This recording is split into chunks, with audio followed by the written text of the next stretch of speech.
आज ही Doubtnut app download करें। Doubtnut पर होगा अब आपके सभी मैथ्स, केमिस्ट्री, फिजिक्स और बायोलॉजी डाउट्स का सफाया। बस अपने क्वेश्चन की फोटो खींचो, उसे क्रॉप करो और तुरंत वीडियो सोल्यूशन पाओ। Download now. Question is the plants face wilting due to use of excessive fertilizers because of, यानी कि हमें पूछा गया कि एक्सेसिव फर्टिलाइजर्स यूज करने से जो विल्टिंग होती है वो क्यों होगी। तो एक्सेसिव फर्टिलाइजेशन यानी कि ये फर्टिलाइजर्स होते हैं अमोनियम सॉल्ट्स, ठीक है। सॉल्ट्स यानी कि हम इनको अगर तोड़ेंगे स्मॉल पीसेस में तो वो होंगे आयंस। तो अब जो सोयल का जो कंटेंट है, जो सोयल की जो पीएच होगी वो सब ऑल्टर हो जाती है, यानी कि अब वो चेंज हो गई।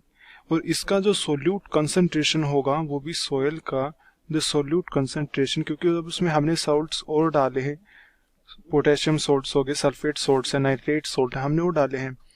तो सोयल का जो सोल्यूट कंसंट्रेशन होता है इट इंक्रीजेस। इसके इंक्रीज होने से इफेक्ट क्या होगा कि ये एक जो सोयल सोल्यूशन होगा, अब हमें पता है सोयल में पानी है, अब उस सोयल में हमने सोल्यूट कंसंट्रेशन बढ़ा दी है, जिसकी वजह से सोयल सोल्यूशन यानी कि जो सोयल में पानी होता है उसी को हम कहेंगे सोयल सोल्यूशन।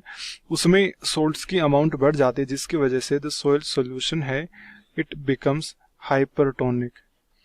इसके हाइपरटोनिक होने से इसके कांटेक्ट में जो प्लांट सेल है वो एक लिविंग सेल है, और हम जब भी किसी लिविंग सेल को एक हाइपरटोनिक कंडीशन में रखते हैं तो हाइपरटोनिक कंडीशन में यहाँ पे सोल्यूट ज़्यादा है, तो हाइपरटोनिक सॉल्यूशन के लिए जो वाटर लेवल है यानी कि जो पानी की अमाउंट है यहाँ पर वो कम है as compare to the water level in the living cell.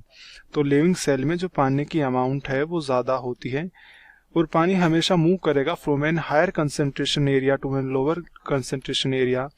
तो जो लिविंग सेल है यानी कि प्लांट से पानी मूव करता है टुवर्ड्स दी सोयल। तो नॉर्मल केस में तो सोयल से पानी लेते हैं प्लांट्स, लेकिन अब इस केस में प्लांट से पानी लेगी सोयल, ठीक है। तो प्रोसेस उल्टी हो जाती है। तो जब भी किसी लिविंग सेल से पानी बाहर की तरफ मूव करता है तो इस प्रोसेस का नाम होता है एक्सोऑस्मोसिस। ऑस्मोसिस यानी कि पानी का डिफ्यूजन, और जो ई एक्स यानी कि एक्स यहाँ पे रिप्रेजेंट करेगा एग्जिट। तो ये इसको याद रखने का तरीका है कि ई एक्स को हम रिजेंबल करेंगे विद एग्जिट से। तो इस क्वेश्चन का जो सही आंसर होगा वो होगा ऑप्शन ए, दैट इज एक्सोऑस्मोसिस। जो दूसरी प्रोसेस है एंडोऑस्मोसिस, इस ये होगी जब पानी अंदर मूव करेगा। तो यहाँ पर H2 यानी कि वाटर मूव्स इन, और जो इम्बाइबिशन होता है वो तो साइज इंक्रीज करने के लिए होता है, जिसमें भी एक तरीके से पानी अंदर नहीं जाता, हालांकि वो उसके सरफेस पे बाहर रुक जाता है। तो इस क्वेश्चन के लिए इस क्वेश्चन का जो सही आंसर है वो है ऑप्शन ए।